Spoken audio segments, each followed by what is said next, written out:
শুধু তার নিয়ে ব্যবসা করার কেমন লাভ রয়েছে বলেন? জি ভাই, এই দেখেন এখান থেকে 10 কয়েল তারের দাম হলো 2000 টাকা। 1 2 3 4 5 6 7 8 9 10, এই 10টা তারের দাম 2000 টাকা। আচ্ছা। এই গ্রামে 200 টাকা কয়েল কিনা মিনিমাম 4 থেকে 500 টাকা কয়েল বিক্রি করলে আপনি 2000 টাকা কিনা 5-6000 টাকা বিক্রি করতে পারবেন। আচ্ছা, তারপরে এই দেখেন এই যে এখান থেকে এফটি তার হলো 5 কয়েল, এফটি তার দাম হলো 1600 টাকা। আচ্ছা, ঠিক আছে, 1600 টাকা তার নিয়ে আপনি মিনিমাম 320 টাকা কয়েল, আপনি 1000 টাকা কয়েল বেচলে আপনার অনেকগুলো টাকা হয়ে যাবে। ওকে, ঠিক আছে, লাভ রয়েছে। জি।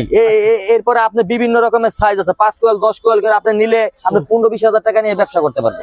15-20 হাজার টাকা ব্যবসা করলে কেমন লাভ হবে? জি, 15-20 হাজার টাকা নিয়ে ব্যবসা করলে মাসে 30-35 হাজার টাকা লাভ করতে পারবেন। আচ্ছা, তারপরে ববিন। ঠিক আছে, এই দেখেন ববিন 73 ফায়ার প্রুফ করা, এফআর করা ফায়ার প্রুফ। 73 হলো 350, 40-76 হলো 450 ববিন সহ না ভাই? জি ভাই, এটা হলো ববিন সহ। আর আমার দোকানের নাম হলো মোরল ইলেকট্রিক এন্ড ইলেকট্রিক। এই যে দোকানের ভিজিটিং কার্ড দিয়ে দিছি আপনারা। আচ্ছা ভাই, তামার তারে কেমন লাভ রয়েছে? জি ভাই, এই যে দেখেন এই যে তামার তার হলো যে আপনি যে 1476 তামারলতা, 1476 তামারলতা, এটার দাম হলো 400 টাকা। 4 টাকা কিনা মিনিমাম 15 টাকা তামা থাকবে ভিতরে? 100% তামা আইসা কাস্টমার চেক করে নেবে, কোনো সমস্যা এগুলো নেই। কিনা পড়ে 4 টাকা জি, গজ। 4 টাকা গজ কিনা পরে মিনিমাম 15 টাকা বিক্রি আছে অরিজিনাল তামার তার যেটা হবে। অরিজিনাল তামা ফায়ার প্রুফ করা এসটিবিবিসি। আর ভাই ভিডিওতে যে রেট বলছে আপনি হুবহু সেম দামে পেয়ে যাবেন। জি ভাই, আপনি ভিডিও শেয়ার দিয়ে নিয়ে আসবেন, ভিডিওর চেয়ে বেশি দাম হলে আপনি মাল নেবেন না। ইনশাআল্লাহ। জানিতে আগ্রহী, স্ক্রিনের নাম্বার আছে, পেয়ে যাবেন।